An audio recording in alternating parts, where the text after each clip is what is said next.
বাংলাদেশের জনপ্রিয় content creator Nuruzzaman কাফির পটুয়াখালীর কলাপাড়া উপজেলার রসপাড়া গ্রামে অবস্থিত বাড়িতে সম্প্রতি অগ্নিকাণ্ডের এক ঘটনা ঘটেছে। এই ঘটনায় তার পরিবারের প্রায় 50 লাখ টাকার ক্ষয়ক্ষতি হয়েছে বলে জানা গেছে। মঙ্গলবার 11 ফেব্রুয়ারি 2025 দিবাগত রাত 2:15টার দিকে এই অগ্নিকাণ্ডের সূত্রপাত হয়। খবর পেয়ে কলাপাড়া ফায়ার সার্ভিসের 2টি ইউনিট দ্রুত ঘটনাস্থলে পৌঁছে আগুন নিয়ন্ত্রণে আনে।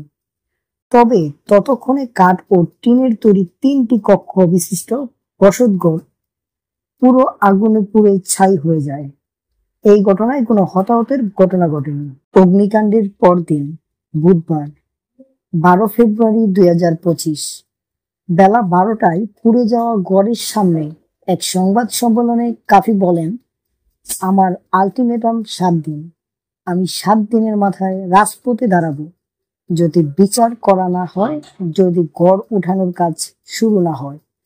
তিনি এই ঘটনাকে সরকারের ব্যর্থতা হিসেবে উল্লেখ করে বলেন, আমি চাই সরকারের হাতকে আরো শক্তিশালী করা হোক।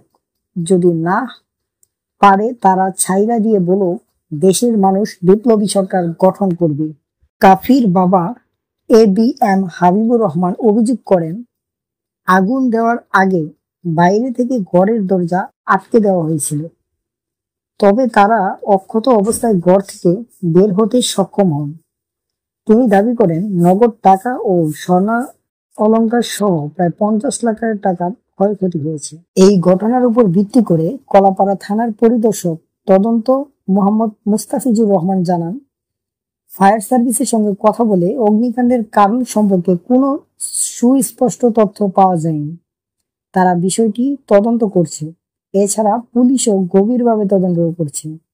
তিনি বলেন, এখন পর্যন্ত কোনো অভিযোগ দায়ের করা হয়নি। অভিযোগ পেলে সে অনুযায়ী ব্যবস্থা নেওয়া হবে। উক্ত ঘটনায় কলাপাড়া উপজেলা নির্বাহী কর্মকর্তা UNO মোহাম্মদ রবিউল ইসলাম জানান, তাৎক্ষণিকভাবে কাফির পরিবারকে 20,000 টাকা সহায়তা প্রদান করা হয়েছে।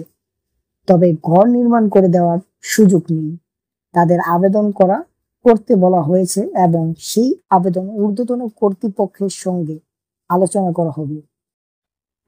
সামাজিক মাধ্যমে কাফির সমর্থকরা এই অগ্নিকাণ্ডের ঘটনায় নিন্দা জানিয়ে দোষীদের দ্রুত গ্রেপ্তার ও শাস্তির দাবি জানিয়েছেন।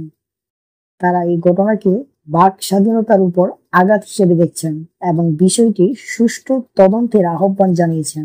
নুরুজ্জামান কাফি তার ব্যঙ্গাত্মক ও সমসাময়িক বিষয়বস্তু নিয়ে কাজ করার জন্য পরিচিত।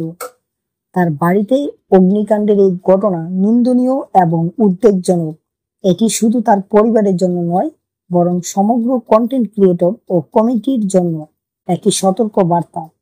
আমরা আশা করি প্রশাসন দ্রুত এই ঘটনার সুষ্ঠু তদন্ত করে দোষীদের আইনের আওতায় আনবে এবং ভবিষ্যতে এ ধরনের ঘটনার পুনরাবৃত্তি রোধে কার্যকর পদক্ষেপ গ্রহণ করবে।